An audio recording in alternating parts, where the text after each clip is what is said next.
So Loki finally custodian of multiverse बन चुका है और वो कई सारे नए टाइमलाइंस बनने दे रहा है। तो हो सकता है कि इसी वजह से हमें व्हाट इफ का सीजन 2 देखने को मिल रहा हो, जिसमें इतने अजीबोगरीब कहानी है। इसमें से तो एक कैरेक्टर ऐसा है जो कि व्हाट इफ के लिए स्पेशली बनाया गया है। प्लस हम लोगों को ट्रेलर में देखने को मिल गया है कि वॉचर का कंसर्न क्या है और वो किस मेन कैरेक्टर को पकड़ के पूरे सीरीज भर चलेगा, जो कि और कोई नहीं बल्कि एजेंट कार्टर है। लेकिन वरी नॉट गाइस, इस सीजन कई सारे ऐसे एपिसोड्स होने वाले हैं जो कि काफी मजेदार होंगे। जैसे कि मैं सबसे ज्यादा एक्साइटेड हूं what if Hela found the 10 rings वाले एपिसोड के लिए, क्योंकि इसके अंदर बहुत ज्यादा मजा आने वाला है। एटलीस्ट ट्रेलर देख के तो ऐसा ही लगा है, क्योंकि ट्रेलर के अंदर हमें देखने को मिलता है कि हेला अर्थ जाती है जहां उसके सामने पूरी आर्मी खड़ी है। अब यहाँ पे चिंता का विषय यह है कि उसके पास हेलमेट नहीं है, तो क्या ये बिना हेलमेट के भी उतनी पावरफुल है जितना हेलमेट के साथ थी? क्योंकि हेलमेट के साथ तो इसने गॉड ऑफ थंडर तक को हरा दिया था, तो फिर ये लोग क्या ही बला है। खैर ट्रेलर से ही हमें पता चल गया है कि शायद तक ओडिन ने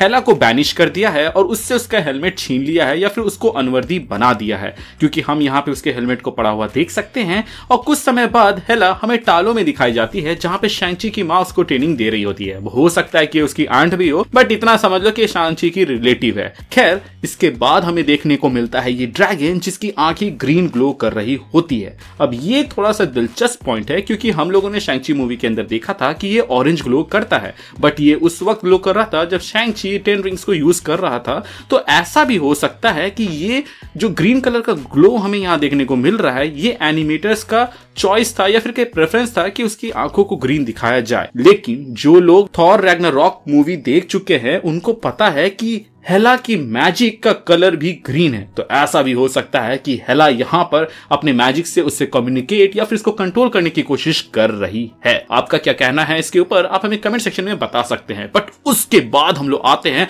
इस शोडाउन में, जहां पर हम हेला और वेनवू को टीम अप करके ओडिन के अगेंस्ट देखते हैं। ये फाइट बहुत ही ज्यादा दिलचस्प होने वाला है, क्योंकि अगर आप ओडिन की ओर ध्यान दो तो ओडिन की आंखें फूटी हुई नहीं है। तो अब यहाँ पे कई सारे प्रोबेबिलिटीज बनती हैं। पहला प्रोबेबिलिटी ये बनता है कि ये जो लड़ाई चल रही है ये बहुत पहले की चल रही है और इस मोमेंट तक ना ही लोकी और ना ही थॉर, इन दोनों में से कोई भी जन्म नहीं लिया है और ना ही ओडिन का फ्रॉस्ट जायंट के साथ पंगा हुआ है, जैसा कि हम लोगों को थॉर 1 के अंदर देखने को मिला था। खैर जैसा कि ये एपिसोड का टाइटल बताता है कि what if Hela found the 10 rings, तो इससे तो ऐसा ही लगता है कि इस फाइट के दौरान यहाँ पे वेनवू मारा जाएगा और हेला फिर 10 रिंग्स को यूज करेगी ओडिन के अगेंस्ट एंड वो उसको हरा देगी। एंड अगर ऐसा हुआ तो बॉस 10 रिंग्स की इंपॉर्टेंस बहुत ज्यादा बढ़ जाएगी, क्योंकि यहां पर 10 रिंग्स की मदद से हेला गन्नीर वाले ओडिन को हरा देगी, जो कि ओडिन फोर्स तक को यूज कर सकता है या फिर कहीं बहुत ज्यादा पावरफुल है। लेकिन ये व्हाट इफ है तो इसमें सैड एंडिंग्स भी देखने के चांसेस बन जाते हैं। तो हो सकता है यहाँ पे ओडिन हेला को हरा दे। लेकिन यहाँ पे सोचने वाली बात है कि ओडिन अर्थ आया क्यों है? उसने तो हेला का मैटर सॉल्व कर दिया था और उसके पावर्स को छीन के शायद तक उसको अर्थ भी भेज दिया था, तो वो तो कोई थ्रेट थी नहीं। पर वो यहाँ पर अपनी आर्मी को लेके टालो में आया है उससे लड़ने के लिए, तो कुछ तो बात होगी। सो हो सकता है कि यहाँ पर जो ग्रेट प्रोटेक्टर को हम लोगों ने देखा था, मतलब कि इस ड्रैगन को, उसकी आंखें में जो ये ग्रीन कलर की चमक थी वो इसलिए थी क्योंकि शायद तक ये great protector dweller of darkness से लड़ते वक्त मारा गया हो और वहां पर हेला ने अपनी मैजिक की मदद से उसको जिंदा किया हो, जो कि उसको नहीं करना था। और इसी वजह से ओडिन यहां पर आया है उसको सबक सिखाने या फिर सजा देने। लेकिन यहां पर क्योंकि उसने ग्रेट प्रोटेक्टर को जिंदा किया है तो टालो के लोग उसके सपोर्ट में आ गए हैं और इसीलिए यहां पर वेनवू भी हेला के साथ है। आपको क्या लगता है कि यहां पर मार्वल वाले एक लव एंगल दिखाकर हमें इन दोनों को साथ दिखाएंगे या फिर मैंने जो थ्योरी दी है उसको दिखाकर? कमेंट सेक्शन में जरूर बताइएगा। यहां पर कुछ लोग कह सकते हैं कि जब हेला के पास वो हेलमेट ही नहीं है तो वो ये पावर कैसे यूज कर सकती है?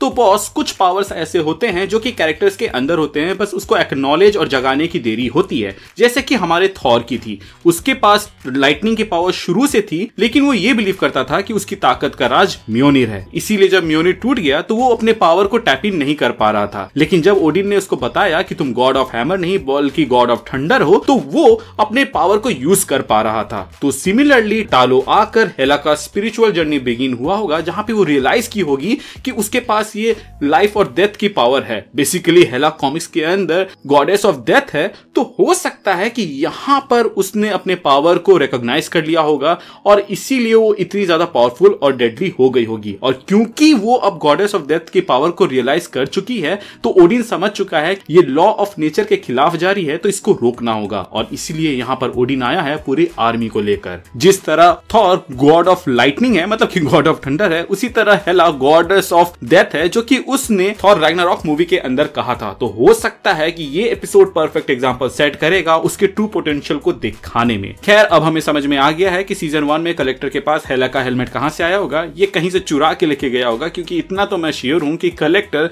जो यहां पर ब्लैक पैंथर से, जो कि स्टार लॉर्ड बन चुका था, उससे नहीं टिक पाया था, तो वो क्या हेला से लड़के ये लेगा।